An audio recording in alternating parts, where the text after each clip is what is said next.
بسم اللہ الرحمن الرحیم ان الحمد للہ نحمده ونستعینه ونستغفره ونعوذ باللہ من شرور انفسنا ومن سیئات اعمالنا من يهده الله فلا مضل له ومن يضلل فلا هادي له واشهد ان لا اله الا الله وحده لا شريك له واشهد ان محمدا عبده ورسوله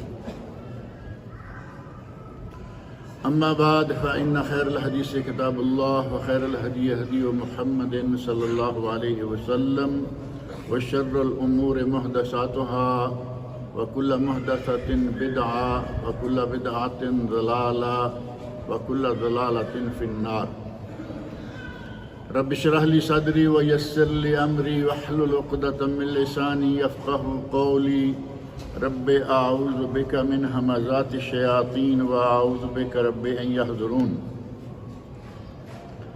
اعوذ بالله السميع العليم من الشيطان الرجيم من اجل ذلك كتبنا على بني اسرائيل انه من قتل نفسا بغير نفس او فساد في الارض فكأنما قتل الناس جميعا ومن احياها فكأنما احيا الناس جميعا۔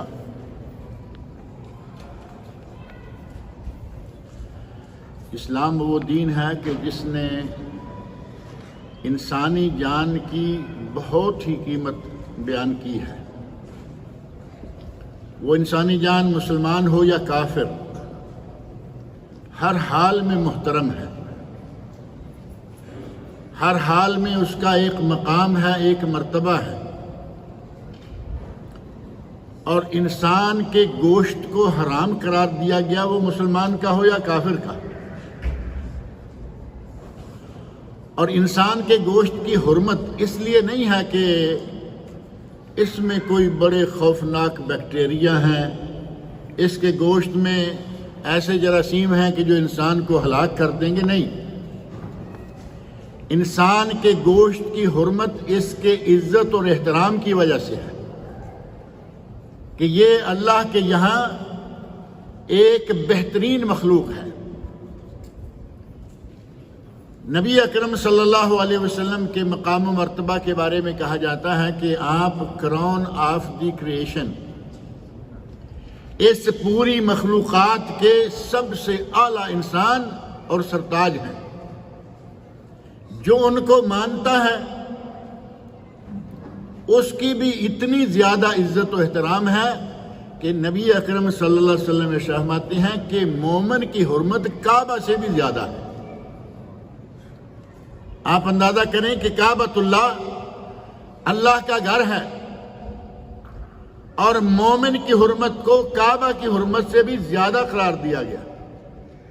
بنی نوع انسان کو اللہ رب العزت نے اتنا مقام عطا کیا ہے، اور یہ مسلمان ہے، مومن ہے، تو اس کے مقام کا کوئی شمار ہی نہیں۔ اگر کافر بھی ہے تب بھی اس کی بڑی قیمت ہے۔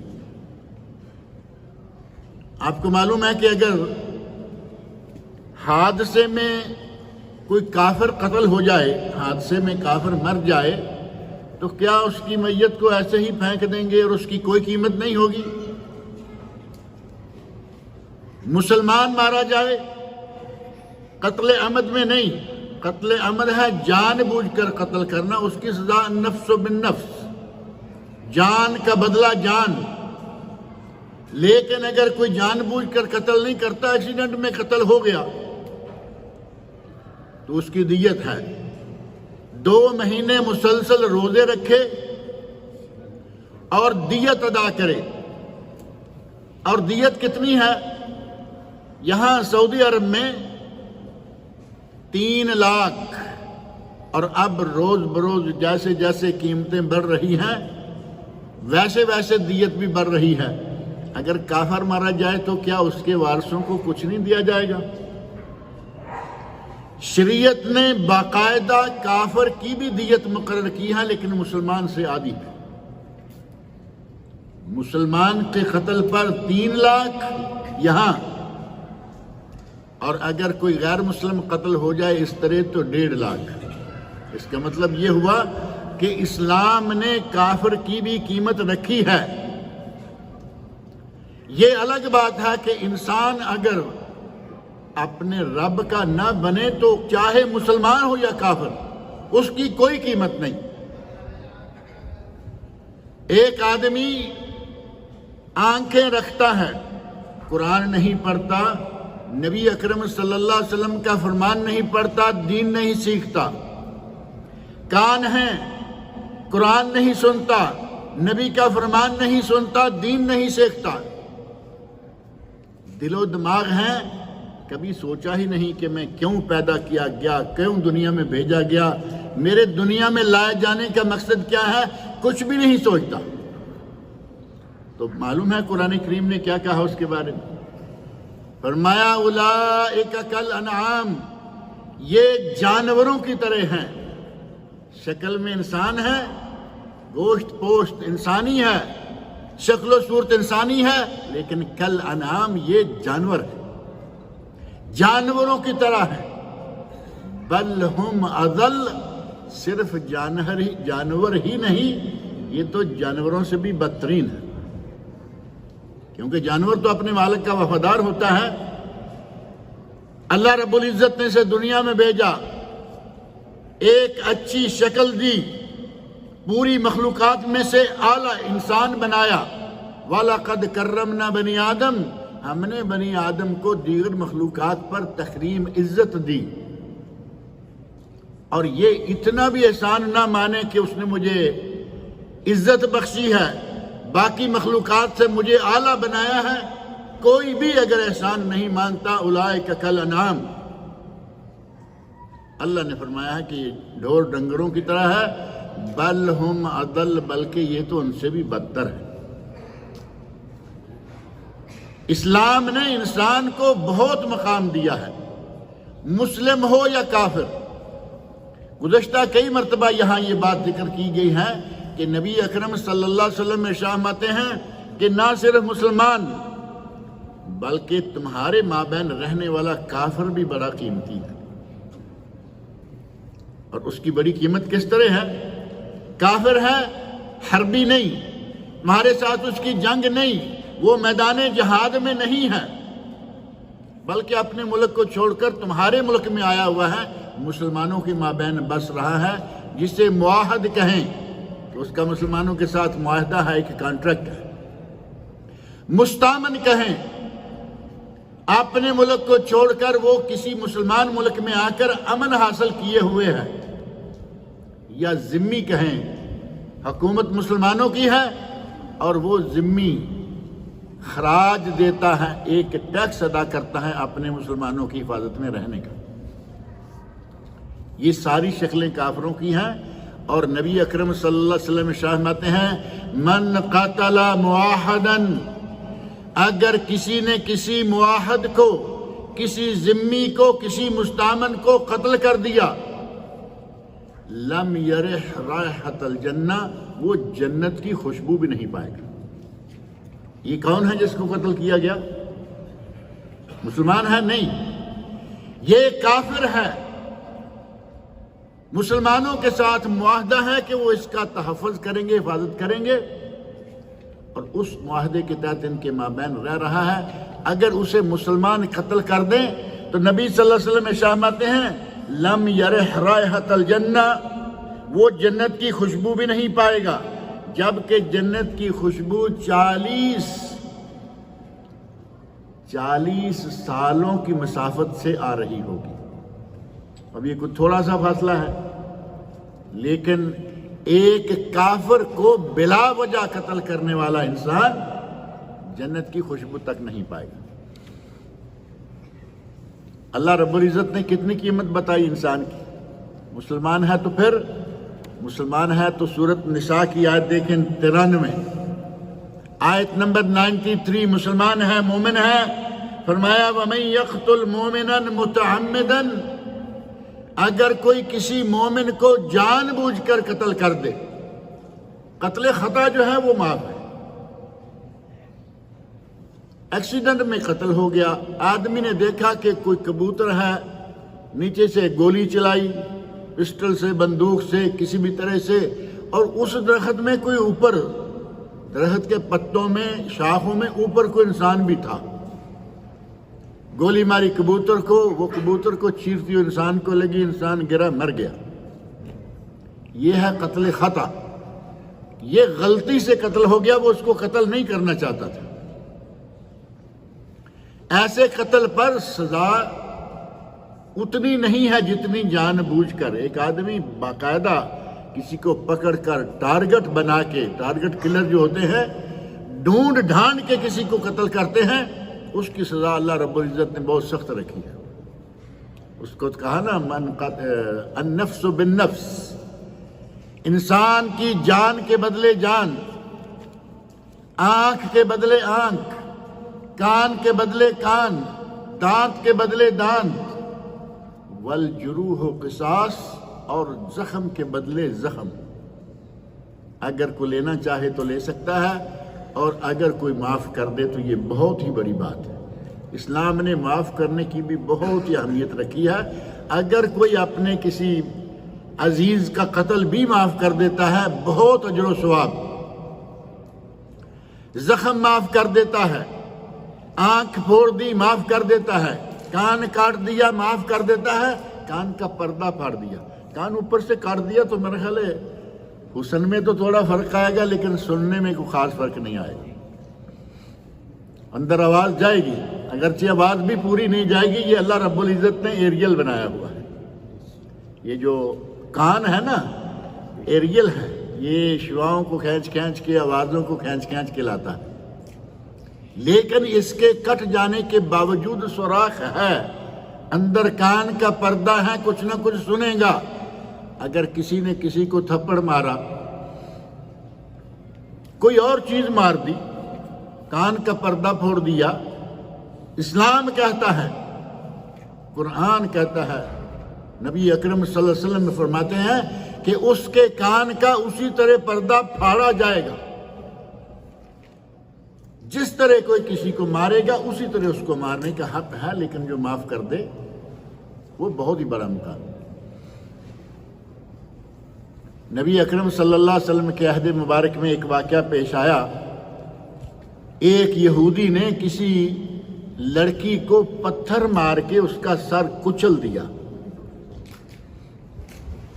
نبی اکرم صلی اللہ علیہ وسلم ابھی وہ زندہ تھی، سر کچل دیا، ابھی وہ زندہ ہے۔ آپ نے پوچھا کہ تجھے کس نے قتل کیا؟ وہ بیچاری بول نہیں پا رہی، صرف سنتی ہے، معمولی اس کے سر میں حرکت ہے۔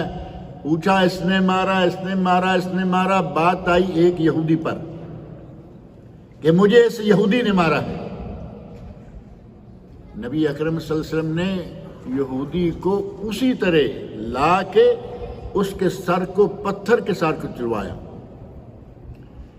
جس طرح کوئی کسی کو مارے گا اسی طرح اسے مارے جانے کا حق ہے، اسلام نے یہ سزا مقرر کی۔ اگر کوئی آدمی مسلمان ہے تو اس کی قیمت کتنی ہے؟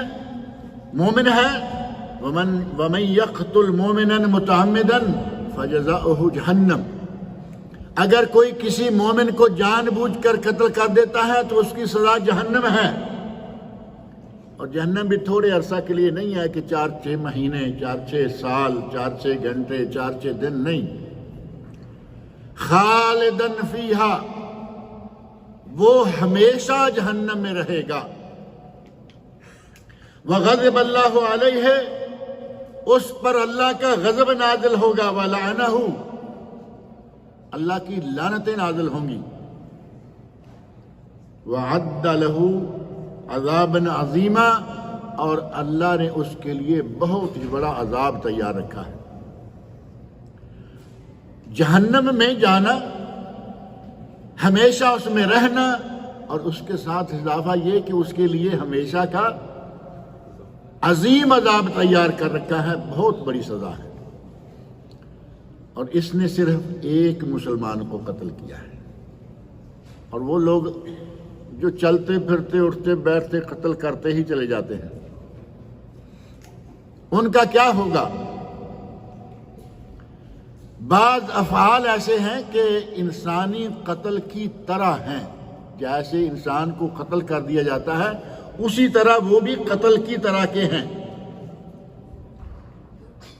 اگر ان میں سے کوئی کسی کا ارتکاب کرتا ہے تو وہ بھی قتل کی سزا کا مستحق ہوگا. اگر کوئی کسی پر تہمت لگا دیتا ہے، جان بوجھ کر تہمت لگا دی، معلوم ہے کہ اس میں وہ عیب نہیں لیکن تہمت دھر دی، نبی اکرم صلی اللہ علیہ وسلم فرماتے ہیں کہ وہ ایسے ہے کہ جیسے اس نے اس کو قتل کر دیا ہے، اس کی رسوائی ہو گئی. کسی پہ تہمت لگا دی کہ فلاں زانی ہے اور وہ ہے نہیں، تو اس نے گویا کہ اسے قتل کر دیا، اس کی آبرو، اس کی دنیا میں بے عزتی ہوئی، اس شخص نے گویا کہ اسے قتل کر دیا. اسلام نے انسان کی جان کے تحفظ کے لیے مختلف قسم کی سزائیں مقرر کی، مختلف قسم کی وعیدیں سنائی، اور انسان نے ان وعیدوں کا کیا کیا؟ سورہ مائدہ میں اللہ رب العزت نے آیت نمبر 30-31 دونوں آیتوں کے اندر حضرت آدم علیہ السلام کے بیٹوں قابیل اور حابیل کا تذکرہ ہے. دونوں بھائی ہیں، آدم علیہ السلام کے بیٹے ہیں، ایک نے دوسرے کو قتل کر دیا. وہ واقعہ سارا قرآن کریم میں موجود ہے. ایک نے دوسرے کو قتل کیا. اللہ رب العزت نے قرآن کریم میں اس پہلے قاتل کی جو بنی نوع انسان کا پہلا قاتل ہے، اس سے پہلے چونکہ قتل ہوا نہیں، یہ پہلا قتل ہوا. اللہ رب العزت نے، وہ معروف ہے، اپنے بھائی کو قتل کر بیٹھا، اب میں کیا کروں، لاش کندھے پر رکھی ہوئی روتے، یا ویلتا اعجزت ان اکون مثل ھذا الغراب، واہ ویلا کرتا پھر رہا ہے. تھوڑا سا پہلے محرم کے دنوں میں نے ایک بات کہی تھی کہ کچھ لوگ وہ ہیں جو خود قتل کرتے ہیں اور خود ہی چلاتے بھی ہیں، خود قتل کرتے ہیں اور خود ہی واویلا کرتے ہیں کہ دیکھو ہمارا فلاں اسے کوئی مار گیا. اور انہی میں سے حضرت آدم علیہ السلام کا یہ بیٹا ہے، قتل کیا ہے، کندھے پہ رکھا ہوا ہے، چیختا پھر رہا ہے اور کہتا ہے کہ میں اپنے بھائی کی لاش کا اب کیا کروں. اسے یہ نہیں معلوم، قبر کا طریقہ اس وقت تک نہیں تھا. اللہ رب العزت نے ایک کوا بھیجا، کوے نے کوے کو مارا، زمین کھودی، اس کو اس میں دفن کر دیا. تو اس وقت قابیل کہتا ہے یا ویلتا، اے میری ہلاکت، اے میری بربادی، اعجزت ان اکون مثل ھذا الغراب، میں تو اس کوے کے جیسا بھی نہیں ہو سکا. کوے نے اپنے بھائی کو مارا، قتل کیا، دفن کیا، مجھے تو اتنا بھی پتہ نہیں تھا، اب میں کوے کو دیکھ کر یہ بات سیکھوں گا. اور اس پہلے قتل کے نتیجہ میں اللہ رب العزت نے قرآن کریم میں فرمایا کہ ہم نے بنی اسرائیل پر یہ بات لکھ دی، من اجل ذالک، اسی وجہ سے، کتبنا علی بنی اسرائیل، ہم نے بنی اسرائیل پر یہ بات لکھ دی. اور یہ صرف بنی اسرائیل پر نہیں بلکہ یہ قانون قیامت تک رہے گا. کیا؟ انہ من قتل نفسا بغیر نفس او فساد فی الارض، اگر کسی نے کسی جان کو ناحق قتل کیا ہے، بلا وجہ قتل کر دیا ہے، او فساد فی الارض، یا زمین میں فساد مچایا ہے، زمین میں فساد کے طور پر یا ناحق قتل کر دیا ہے، فَكَأَنَّمَا قَتَلَ النَّاسَ جَمِيعًا، اس کا گناہ اتنا ہے کہ گویا اس نے پوری بنی نوع انسانیت کو ہی ختم کر دیا. ایک قتل کو کتنا کہا؟ گویا کہ اس نے تمام انسانوں کو قتل کر دیا. وَمَنْ أَحْيَاهَا، اور جس نے ایک انسان کو زندہ کیا. زندہ کرنا اور مارنا تو اللہ کے ہاتھ میں ہے نا، لیکن انسان قتل کرتا تو مار دیتا ہے، اور کبھی کبھی انسان مردے کو زندہ بھی کرتا ہے. اور وہ کیسے ہوگا؟ آپ کے سامنے ایکسیڈنٹ ہوا، ایکسیڈنٹ میں آپ نے گاڑی ساتھ لا کے کھڑی کی، دیکھا کہ آدمی مرنے کے قریب ہے، اسے پانی پلاؤں تو شاید بچ جائے، اور آپ نے دیکھا کہ یہ تو کافر ہے، میں پانی نہیں پلاتا، مر جائے گا یا نہیں؟ دیکھا یہ مسلمان ہے، ہمارا بھائی ہے، پانی پلایا، شاید پانی نہ پلانے سے وہ مر جاتا، پانی پلایا وہ بچ گیا۔ یہ ہے وَمَنْ أَحْيَاهَا، جس نے کسی کو زندہ کیا، گویا کہ مرتے مرتے آدمی کو اس نے پانی پلا کر اس کی جو فرسٹ ایڈ ہے، جو بنیادی ضرورتیں ہیں میڈیکلی، وہ پوری کر کے اس کو زندہ کر دیا۔